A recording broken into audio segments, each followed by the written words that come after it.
igihari nabonye nuko isi amakungu yose bagarutse kuri penalty Umuhagarikizi nashatse abantu benshi batanaliza match rega ikintu cyaje gutuma tutanaliza bamwitwa Mohamed Maruf Edi Mansour ico FB gejeje kuvuga mu birego bareze mva ngo bareze muri CAF banabajije insiguro bati gute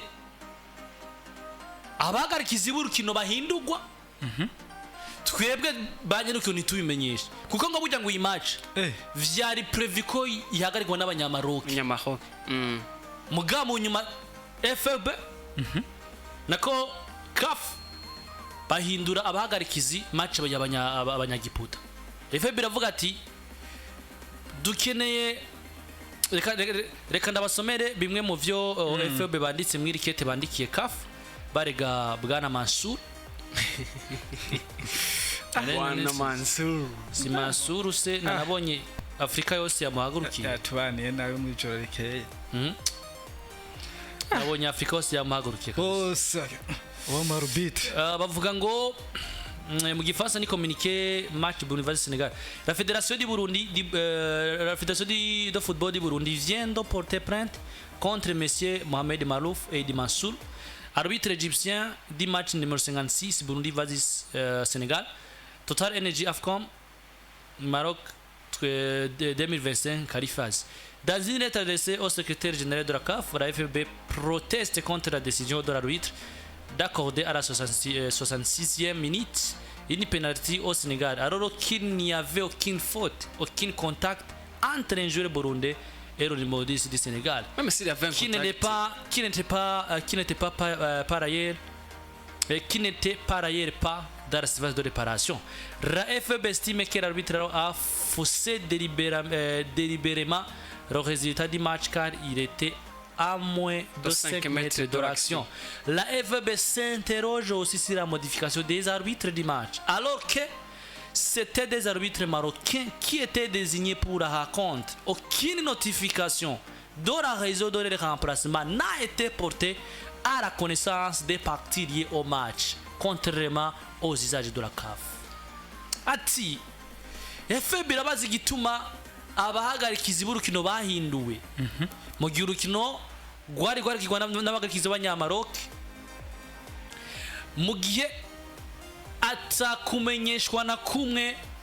kw'impamvu abahagarikizi bava ngo bahinduwe kwigeze gushikirizwa abo vyega bago abagiye gukina urukino. Yes. Ati bitandukanye n'amategeko ya CAF. Hano Mansour aragibi hano bo reyerema mu gihe muri abajeje guca imanza muri CAF bobona ko amakosa yakozwe muri football nkunze kuvuga bino bintu iyo Umuhagarikizi yavugije sifre bayapfutse nabonye abantu benshi ko barabaza eske hamwe reyerema vyogaragara ko inete pas penalty ni penalty nako bunantu eske twe duhabwa amanota 3 canke duhabwa inota rimwe bigenda gute oya hano ntaco bihindura naco bihindura ibi byararangiye ariko mumenye ko Abahagarikizi twamatwa ibonye barahanwa benshi baravyibuka sezo yaheze mu mwaka uheze equipe ya Wolverhampton Wanderers bakina na equipe ya Manchester United witwa Brooks bamuhari ibihano kuri penalty yahaye equipe ya Manchester United Italiyo ariko nabwo amanota bayatse equipe ya Man U ngo bahe equipe ya Wolverhampton Wanderers Umuhagarikizi arahanwa n'inkino nambara na mandanga na gutacibwa n'inkino zingahe aba suspend canke bamuhagarika nivyo bamuhereza mu gihe yerema namba kanama kajejwe guca imanza muri CAF babonye ko rema amakosa yabayemo itari penalty Umuhagarikizi baramuhana ariko gusa ikintu ncangirira ku bwo namba rema mu gihe vyotogwa ko yobera koza amakosa gute Abahagarikizi baburukina baza guhinduka ibi guko irya ni komisiyo technique yo muri CAF ko nibo organize inkino nibo batekenisha organize inkino kuko bameye ko babahindura eske ni yave pas mu ikete tubona nta gusinya canke se nta kwaviza icyatumye bahindura Senegal kubitari bizi canke yari bizi son safo dosa mera fédération burundaise n'était pas au courant dosa reka nibo bakiri urukino ni bategereza kumvishwa barabimenyeshwa bose aba Senegal ndetse no Burundi barabimenyeshwa mu ikete banditse on ne sait pas Senegal ko yari yavize canke sitari yavize ariko la fédération burundaise n'était pas avise ibyo rero navyo ni bimwe bikwereka ko mu makosa aba mu tuba twateguje mu makosa aba yakozwe ko deja ivyo bavyibiza kuba byose birakwereka ko habayeho ibintu bavyigeje inyuma kuba vyamaze kuba vyabaye hakirika so naza ko mu gihe ubutungane bwokora abajeje kwanaliza ama match muri CAF cyangwa se amasanamu bakasanga bakaraba shora ko ikosa rishobora kuba ryarabaye bakavyemeza nibaza ko Umuhagarikizi nta kuvanga gatatu ku Burundi cyangwa ngo ibiki n'ibiki Umuhagarikizi arahanwa namba ari nkine bamuhagarika aramanda atanga bikaba ku giti cy'Umuhagarikizi kuko niwe bayakoze amakosa ndetse n'abandi bahagarikizi bari kumwe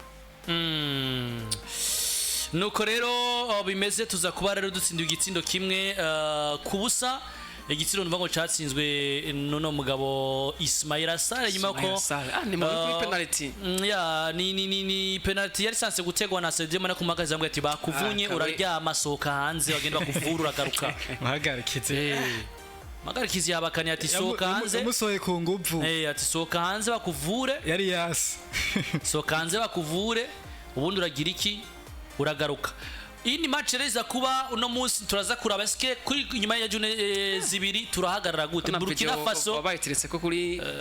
patch ya FF barayizana aha nta penalty ko biri kose barayizana sivyo ndabire naho ari abantu baba bashaka kwigira abanyamupira barenza abandi yatubaniye na mona karondera uburyo yovuga ibitandukanye n'abana kaje ngo ryari kosa rya wapi yabibonye wenyine asiriya vikosa yari kuba kufra nani hari kuba penalty nubwo kosa ryarakozwe ni kufra ntabwo ari penalty hari nyuma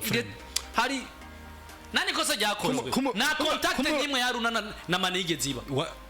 contact yabaye ni umupira na mani aruna nigeze akora kuko ujya umupira no wamusetse kandi ikindi naco genda murabe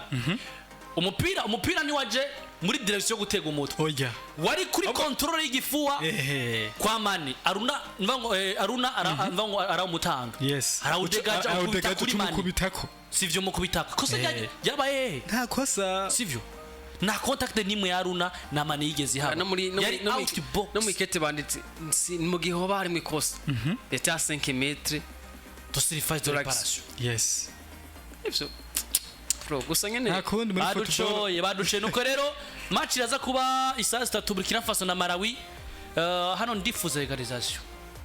cyodufasha ariko Burkina Faso irarenze Faso reka ndakubwire imbere ko twakira abantu kuva muri Tanganyika Lex Group Company ngo twakire mu kanya Burkina Faso imenyerezwa no mugabo witwa Bana Traoré ya Hervé Kof mwe manyeza mu beza babaye baboneze muri equipe nationale muri kani heze shirako Edmond Tapsoba wa Bayer Leverkusen mumwe masore binyuma meze neza shirako uno musore bitwa Njiga wa Crevena Zvezda shirako Isa Kabore wa Benfica do Lisbonne umusore wa Man City atiriwe muri Benfica shirako Steve Yago akinira equipe ya Ariri Masoro muri Chypre sivyo hagati mu kibuga shirako Sasha Banse akinira equipe ya Greuther Fürth mu cico ca kabiri hariya mu gihugu cande